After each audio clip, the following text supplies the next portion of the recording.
النجس في بحاره أن النبي صلى الله عليه وسلم يقول لعلي، صفحة العفو قلتها 99 والمجلد 39، قال أعطيت 3 وعلي مشاركي فيها، أعطي علي 3 ولم أشاركه فيها، فقيل يا رسول الله وما ال3 التي شاركك فيها؟ قال لواء الحمد لي وعلي حامله، والكوثر لي وعلي ساقيه، والجنة والنار لي وعلي قسيمهما. وأما ال3 التي أعطي علي ولم يعطى النبي صلى الله عليه وسلم، أعطي شجاعة ولم أعطى مثلها. كمل الحديث. يكفي خلاص. ايش تريد؟ كمله أنت في وقتك. لا كمله أنت. انتهى الحديث. أعطي شجاعة. ما لك شغل. ما فيش مناقشة. لا ما أكمل. يسكت وعيد من أول. يسكت. ما قاطعته. هل أنت الذي ذكرت أحاديث صحيحة كلها؟ نعم. كلها؟ أغلب الأحاديث أغلب لا تقاطع أبدا. دكتور كنت لا تقاطع.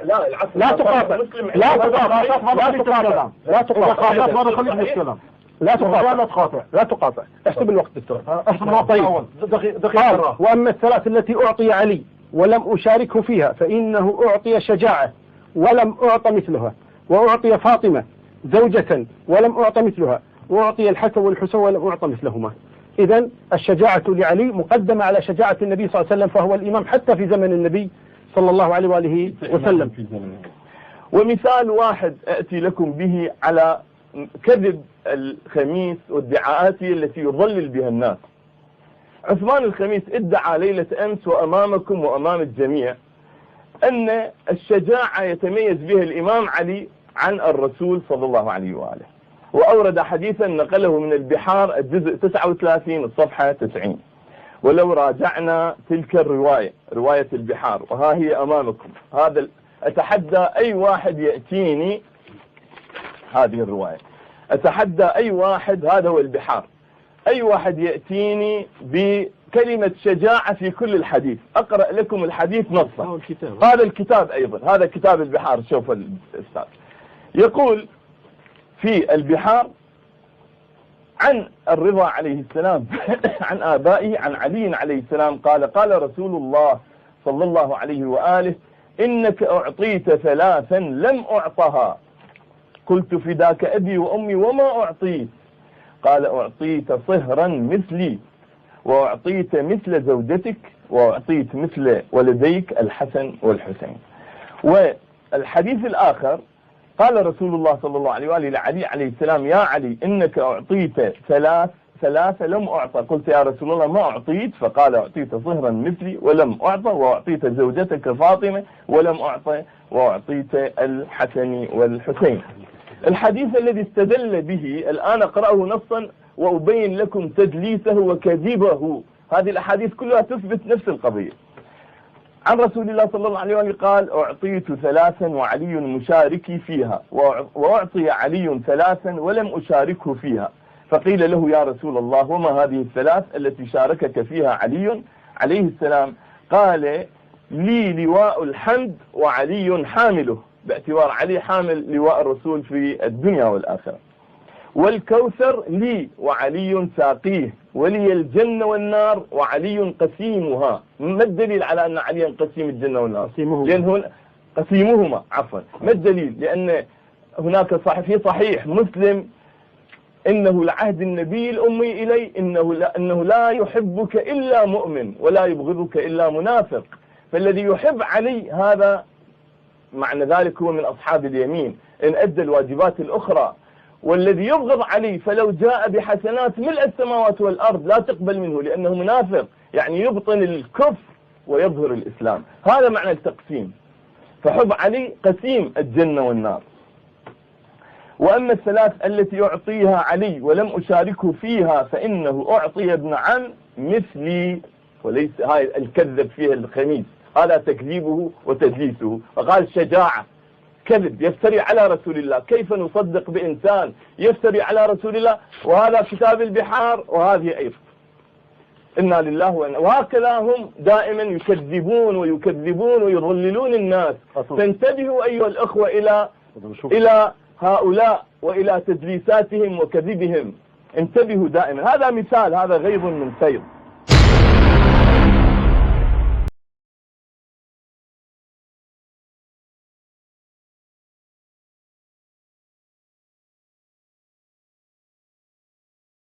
يقول: أوجست خيفة من صحة هذا الحديث الذي ذكرته أنا عن شجاعة علي رضي الله عنه في كتبهم، وأنه أشجع من النبي صلى الله عليه وآله وسلم. أنا قلت وأعيد وأكرر كلامي مرة ثانية، وهو أن الشيعة يعبثون في كتبهم، والله الذي لا إله إلا هو إن إحسان إله ظهير أصدق عندي منهم، وهو إن قال هذا عنهم فهو قد رآه، وهم يعبثون في كتبهم، وقد ذكرت لكم أمثلة من ذلك. وقريب من ذلك ما رواه الصدوق من رواية القرآن الكريم أنه يقول: يوم القيامة مزقوني حرقوني، ورواها المجلس في البحار: مزقوني حرفوني بالفاء وليس بالقاف. فقال النوري الطبرسي في مستدرك الوسائل يقول: وهذا يورث سوء الظن بالصدوق، وذلك أنهم يعبثون في الأحاديث ويعبثون في الكتب، وقد ذكرت أمثلة على تمثيلا بتمثيلية.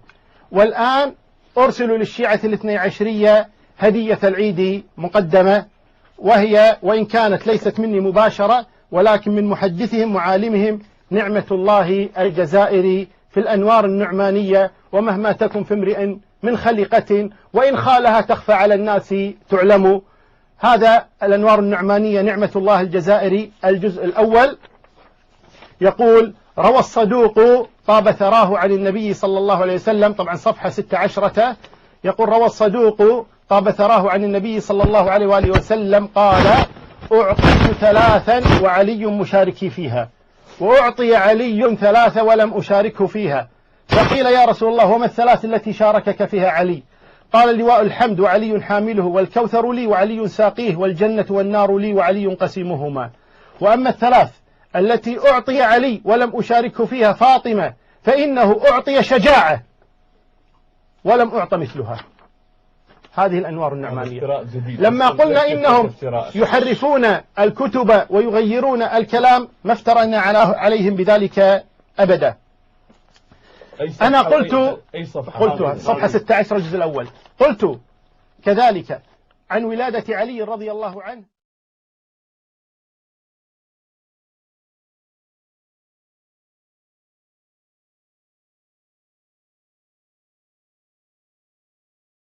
أنه حضور هذا الإنسان هنا أمامي لا يصح. لماذا؟ لأني أردت أن أباهله وباهلته فعلا وهو لم يباهل، وبإضافة إلى ذلك أنا اشترطت عليك من الأول، ولكن فاجئتني به على كل حال، أنا لا أستطيع أن أسمع هذا الإنسان حقيقة لأنه البارحة كثير من العلماء قالوا: كيف تجلس مع هذا الإنسان حقيقة، ولذلك أنا لا أجلس معه من الآن إطلاقا. هذه آخر حلقة أجلس. دكتور، شخص أولا كان يذكر الأستاذ محمد، ثم بعد ذلك الثاني هو الأخ محمد الخضر، وآخر يعني في آخر الأمور فهمنا أنه من الدكتور الهاشمي أن الشيخ عثمان الخميس أيضا مشارك. وطبعا هذا كان ليلة السفر، هذا ما علمناه. لا أنا عندي بس نقطة فنية هنا، هو أنا نحب السادة المشاهدين ينتبهوا لهذا الحديث من الأخ الدكتور الموسوي، أنه على خلاف ما يجري في كل الأماكن. حتى أنا عامل هذا أحيانا أشعر أنني كأنني أتعامل مع، ولكن بكل صراحة على الهواء، مع يعني إخوان مرتجفين وخايفين بشكل عجيب. أنا ما أفهم هذا الكلام.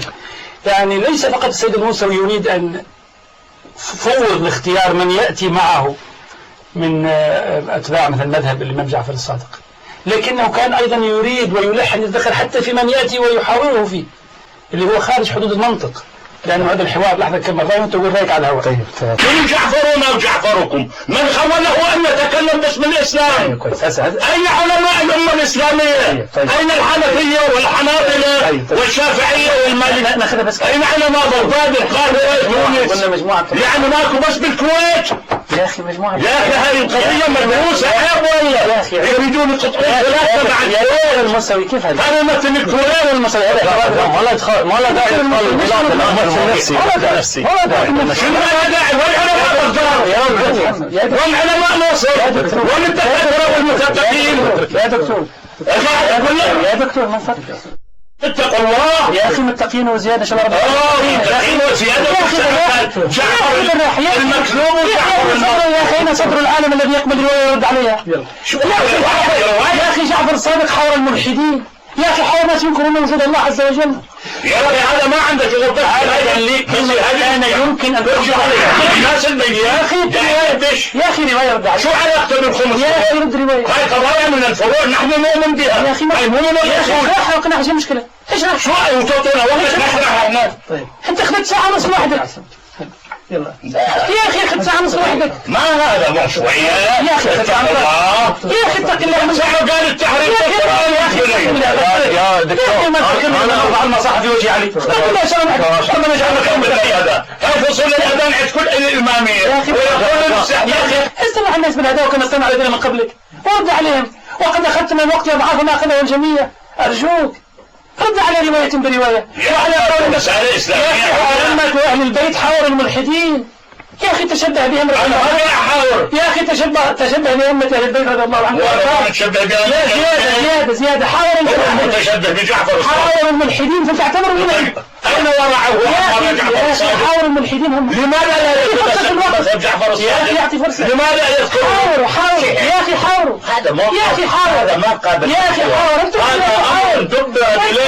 لا تحاور. والله دكتور هذا الأمر على الهواء بشكل كاملة. والحوار أمس كان في أجمل حالاته. شو أجمل حالات؟ هذا الرجل لم يأتي ليحاول. سوف إن شاء الله نؤمن شروط الحوار مع السيد الموسوي حتى يكون في نقاش واحترام للرأي والرأي الآخر. وعندما نفعل ذلك نرجو إن شاء الله في الليلة المقبلة. فحتى ذلك الحين تصبحون على خير والسلام عليكم ورحمة الله تعالى. لكن خاصة هذه يعني كملته بكل صراحة لأنه أحس أنه في بعض من بعض قلة من اللي هم يدونكم في حالة فزع شديد من الحوار. ايش القصة دي؟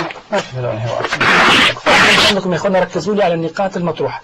الآن أنا أتوقع منك يا سيدي الموسوي لو الليلة هذه مرضت الحلقة هذه والحلقات الجاية والإخوان شافوا أنه باستمرار كل الروايات اللي يجيب فيها الأخ الشيخ عثمان الخميس يقع التهرب من الرد عليها مباشرة. الندوة التي لم نستشر فيها أيضا يعني مراجعنا مراكزنا الشيعية مع كل احتلال السيد محمد. عفوا سيدنا تفضل. أنه راح أجيب لك واحد عنده خرطوش مثل خرطوش العوزي يوجه لكم وأعطيكم مجال للجواب. شوف لحظة هذا فرق بين أمرين. الآن تحكي مع ذلك أنا كلمت أبلغته هذا الآن موجود خليه على شاشة المشاهدة يا أخي المخرج. الشيخ عثمان ليش اسمعني بس شاور حول أصل الندوة. نعم كان منذ مدة ومنذ أسابيع. أيوه. ونحن كما تعرفون يا شيخنا الكريم تحدثنا مع الحوزة في قم وبعض العلماء الكرام في أماكن أخرى. لكن إنما فوجئنا من وجود في آخر الليلة آخر لحظة يعني قبل أن نسافر إلى كوسوفو سمعنا بمشاركة الشيخ عثمان الخميس. هذا قبل أسبوع. هذا قبل أسبوع.